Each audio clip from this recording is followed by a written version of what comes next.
So with the autofocus methods, what I've done here is I've changed the mode. I have put it into P mode just to be able to show you the autofocus method, because in some modes that may not be available. So what we're going to do is look at the menu options to allow you to do that. So let's say autofocus, there's face tracking, which basically tracks your face. There's a spot autofocus, which if you put your spot or box over a certain thing, it will keep focus on that. You've got a 1-point autofocus, so it'll only keep that one spot that you choose. So for example, if something's static in the scene and you're doing like a time lapse or something, that might be an option. Or you can do a zone AF, so anything within that zone it will autofocus on. So those are the focusing methods which help, because that way you can actually decide where you want it to focus. Some cameras don't have it, so if you look at a different camera and it doesn't have the autofocusing, it's quite a nightmare to get things in focus. So it's worth considering that. So let's go back to the face focus and tracking, which is quite good. Canon's quite known for that. Movie servo autofocus, I have that enabled. What that does is it's going to be, if you're doing a photo or a video of something that's coming towards you, it will actually keep focusing every time that thing gets closer. Whereas on other cameras, if you have a spot, it will spot onto that subject, and if it gets in or out of your focus range, they'll become blurry. So that's quite a good one to have. I enable it all the time. Eye detection autofocus, it basically looks in the scene for eyes and it will focus automatically. If you take pictures of people, that will be very handy. Now lens electronic manual F. Now this one will be an option that you can look at. So to elaborate on the lens electronic manual focus, that is going to be something that would be available for lenses that have the STM or USM motor, ultrasonic motor. It basically assists in disabling the one-shot autofocus. So when you half press the button, it makes the beep noise to focus. That's disabling or enabling that for those specific lenses that have extra fast motors, basically. So it makes it easier for you. So that is a quick explanation of lens electronic manual focus. That is something that's appearing more on these newer model of cameras. So I actually did check out the Canon advanced guide for their version of that. It makes sense to me. I understand what it means, but I don't think it's like a make or break feature. It's not like something that's excellent. It's not like I would say, oh, make sure the camera has that.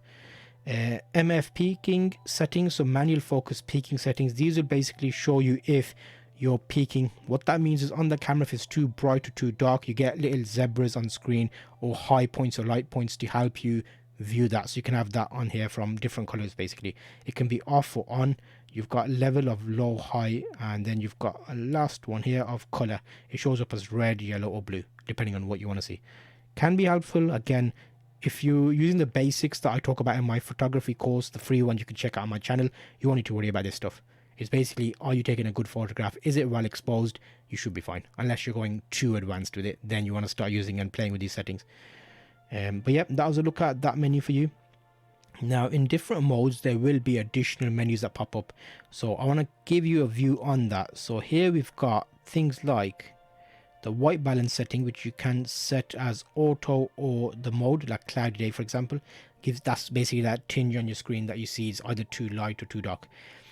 Custom white balance, I'll put that in cloud mode. I don't want it in cloud, I want it in auto. And then custom white balance allows you to take a photograph of something white in your current scene and the camera will automatically set up the white balance for you. So that's quite a good one to have. If you're doing photographs in a set location, like a photo shoot, and your light's going to stay the same, then you want to set the white balance in that way. It can help. If you shoot raw, you can do it afterwards anyway in editing, so it's not like a massive big worry. What else we got? White balance corrections. This one, I've started seeing this on my newer cameras. The G7X Mark III has this as well, but it basically lets you shift the color correction white balance in camera. So they're trying to make it a bit easier for people on the go who don't use laptops or computers after the fact of editing. Picture style, I always shoot in neutral, but there's a few options there. You get like nice portrait options. Think about Instagram filters, but dulled down. They basically give you a nicer view. They don't intensely change the picture, but give you a little bit more color, saturation, that kind of thing with different modes. Or you can go black and white. I do like the monochrome. Take some black and white photos, street photos, amazing. Well, not amazing, but it's a good way of seeing it black and white on your camera. If you shoot in RAW again, you're fine because you can change it afterwards. Okay, so let's go, stay on neutral. HDMI info display. This is for live streaming or showing what I'm doing now. You can plug a HDMI cable in like that, and it goes onto your computer. You can use it for live streaming, and I've used this camera for live streaming up to 3+ hours in a single go if you plug in a dummy battery. This is plugged in at the moment to power it, so it can be like a really long session if you're live streaming. I do that quite a lot. HDMI info display basically means when you click menu, let me show you it. So if I, well, that's on full HD. If I go menu and then press info, it basically shows you a blank view without any menus on the camera. So you can see, oh my god, look how close that is. Holy moly, what is that? That's like Inception. What? Camera of a camera of a camera? Wait, what you doing? Just look at that. But yeah, that's a quick view on that. And no, you don't always need a capture card for streaming.